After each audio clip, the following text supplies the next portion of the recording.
Bonjour à tous, les amis, c'est Mozart. Cela fait longtemps que je n'ai pas enregistré de vidéo, et en principe, rien ne se passait. Le prix s'est consolidé sous toutes les moyennes mobiles et ce n'est que vendredi qu'il y a eu une bonne sortie. De plus, la semaine s'est terminée et il est considéré approprié d'enregistrer une nouvelle vidéo. Ce sera court. En gros, j'ai déjà dit l'essentiel sur ma chaîne Telegram à l'avance. Encore une fois, si quelqu'un n'est pas abonné, le lien se trouve dans la description sous cette vidéo. Je vais simplement parler de mes positions. Donc, j'ai ici globalement la parité, rien ne change. En haut, voici ces deux ordres limités short. Le premier a été exécuté à 63 100, mais le second n'a pas tout à fait atteint 65 200. Les deux avec un volume standard. 200, les deux avec un volume standard. En bas, j'ai mis en évidence avec une autre couleur, un bleu clair. Ce sont des ordres limités pour le long, qui sont pour moi une priorité plus élevée que le short. Mes ordres limités pour le long sont au double volume et ceux pour le short sont au volume standard car le marché est actuellement orienté vers le long et je suis moi-même en faveur du long. Pourquoi je prends un short? Je l'ai déjà expliqué à plusieurs reprises, tant dans les vidéos que sur ma chaîne Telegram. J'ai un grand portefeuille long en altcoin avec le hashtag table, vous pouvez le voir aussi sur ma chaîne Telegram. Et pour éviter toute surprise, bien que le prix continue de bien monter, je couvre mes risques précisément avec un short, bien sûr. Et si on parle franchement de la gestion des risques, et pour dire les choses crûment, tout mon portefeuille à terme est actuellement couvert par un short sur le Bitcoin, tandis que tout mon portefeuille spot, les positions spot que j'ai accumulées, ne sont couvertes par rien. Et étant donné que si le marché monte, et il monte actuellement, je sors à zéro sur les futurs, parce que le short sur le Bitcoin, la perte du short sur le Bitcoin compense le profit sur les futurs, alors je prends maintenant entièrement le profit sur le spot sur les positions que nous avons également rachetées, que j'ai également données sur la chaîne Telegram, les positions spot. En plus de cela, nous n'avons pas encore une sortie très forte selon les indicateurs, malgré le rebond assez sérieux du Bitcoin. Le RSI n'est que de 60, donc il y a une poussée, mais pas très forte. Il peut encore y avoir une correction à partir de là. Il y a encore des histoires non résolues avec l'Iran, là-bas tout n'est pas clair non plus. Et en plus, il y a septembre. Septembre, oui, est un mois saisonnièrement faible pour tous les marchés et pour la crypto. Donc, dans mon cas, le short est protecteur. Si je n'avais pas de portefeuille long, je ne shorterais pas maintenant, mais je placerais les mêmes ordres limités pour acheter. Voilà en principe toute ma stratégie compréhensible. Mon stop pour annuler ce short est fixé à 68 700, c'est-à-dire un stop déclencheur, non pas par contact, mais par la clôture de la bougie journalière au-dessus de ce niveau. Dans ce cas, je clôture le short à perte et je laisse le portefeuille long, déjà en spot et en futur, continuer à croître, car dans ce cas, il est beaucoup plus probable que tout continue à monter dans le contexte des sommets de mars, retour à ce niveau. Mais pour l'instant, comme la sortie n'est pas très forte, je me protège. Voyons ce qui est intéressant concernant le Bitcoin. La semaine pour le Bitcoin. Les mêmes ordres limités sur l'achat, 4 au total. Comme je l'ai écrit sur Telegram, 2 d'entre eux pourraient être pris lors de la correction.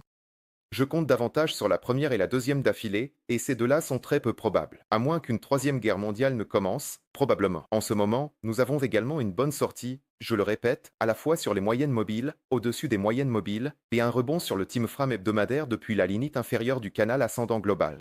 Dans l'ensemble, la dernière résistance ici reste autour de 66 000 $. Elle n'est pas aussi forte qu'elle l'était à 53 000 $, mais c'est tout de même une résistance. Les niveaux de support principaux se situent dans l'intervalle de 60 000 $ à environ 55 000 $. Environ ici. Le support le plus sérieux se trouve entre 53 000 $ et 54 500 $. Ici. Étage 54 500 $ ici. C'est donc la plage de fluctuations possible, si le prix entre maintenant dans une phase latérale ou quelque chose comme ça. Cependant, étant donné que les délais approchent en octobre, même s'il y a une correction, pour l'instant, je m'attends au maximum à quelque chose comme ça, ou bien quelque chose comme ça, et ensuite comme ça. S'il y a une correction, bien sûr. Si ce n'est pas le cas et que nous continuons à monter, en dépassant cet extrême, je prendrai un long lors du retest. Ma position est claire ici. Ensuite, l'altcoin.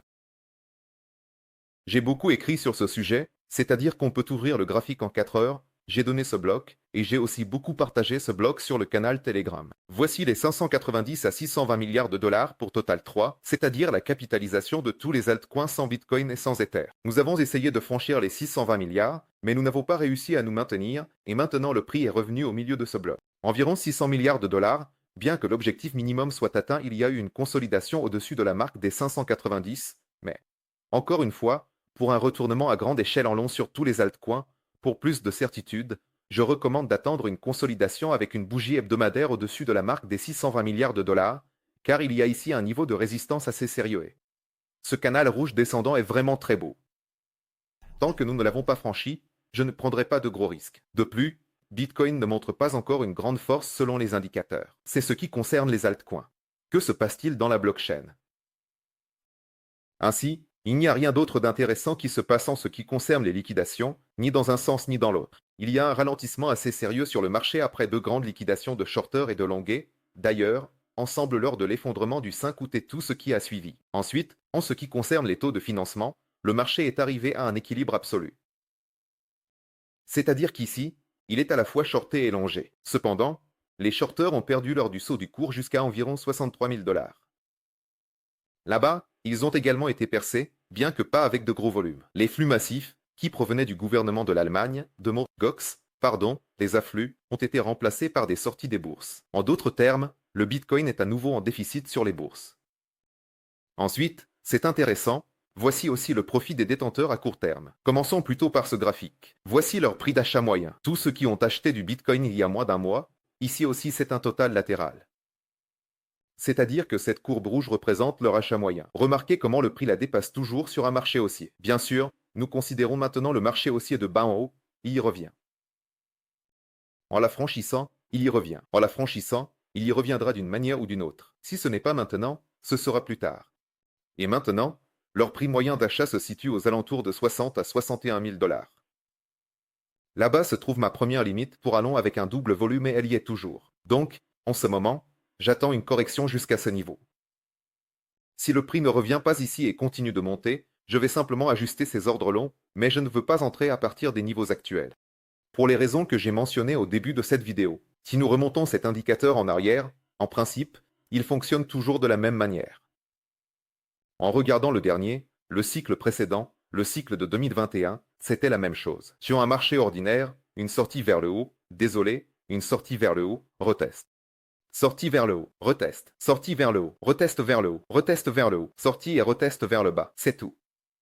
Passage à un marché baissier, en gros, voilà, et ainsi de suite. Ici, c'est la même chose qui fonctionne sur les marchés haussiers précoces. C'est-à-dire que ce sont en principe de bons points d'entrée après la rupture de la moyenne.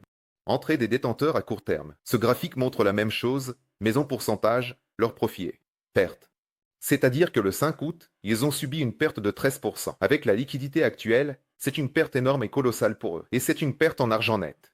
Et étant donné que la plupart d'entre eux sont en position avec effet de levier, beaucoup ont été sortis du marché les pieds devant. En principe, c'est un bon point de retournement. Et en tenant compte du fait que le rebond a déjà eu lieu. Depuis la dernière hausse de 78,6%. Oui, oui. C'est-à-dire que même si nous ne montons pas tout de suite, il est tout à fait probable que nous formions une sorte de figure de retournement. Quelque chose comme une compression, bien que ce soit trop long pour une compression dans le pire des cas, une figure en double creux. Et avec une sortie vers le haut, voilà. Ici, il dessine toujours un drapeau haussier global dans une énorme phase de consolidation. Il est rare que ces phases latérales durent longtemps. La dernière fois, c'était en 2015, et pourtant elles existent. Et elles se produisent sur un marché haussier, pas en intersaison. Et l'objectif de ce drapeau haussier, sans aucun doute, est la hauteur de ce mât, qui à partir du point de sortie amènera le prix directement au niveau de 83 à 85 000 dollars. Voici ce bloc rouge que j'avais dessiné il y a très longtemps, mais on peut même l'élargir. C'était 80 à 83. Mettons 85, faisons-le un peu plus large. Et ce sera justement la limite supérieure de ce canal ascendant global, historique, qui a commencé encore en 2020 à 2021. En 2020 à 2021, donc. Dans le cycle précédent. C'est tout, en principe, ce que je voulais dire. Donc, la situation reste longue, je garde les altcoins et les stablecoins, nous nous en sortirons de toute façon. L'essentiel est de faire ce que je dis. Je couvre avec un short sur le Bitcoin et je recommande de couvrir votre portefeuille long uniquement si vous avez un grand portefeuille long et que vous avez quelque chose à protéger. Car la force du Bitcoin est encore insuffisante pour le moment, bien qu'il ait l'air beaucoup mieux que la semaine dernière. En général, mes positions sont toutes en long. Toutes mes limites à court terme sont en long. Toutes. Mais plus bas, en cas de correction plus profonde. Voici ma position actuelle. Merci à tous. C'était Mozart. Bonne semaine. Et très bientôt, à mon avis, nous verrons un rebond beaucoup plus sérieux que ce que nous voyons en ce moment. C'est-à-dire, même si l'on prend des altcoins quelconques qui ont rebondi depuis le fond, ils ont déjà fait du 2x. Même les altcoins les plus oubliés. Beaucoup d'entre eux ont fait entre 60 et 150%, ceux qui sont plus légers. Et ce n'est que le début du rebond de mon point de vue.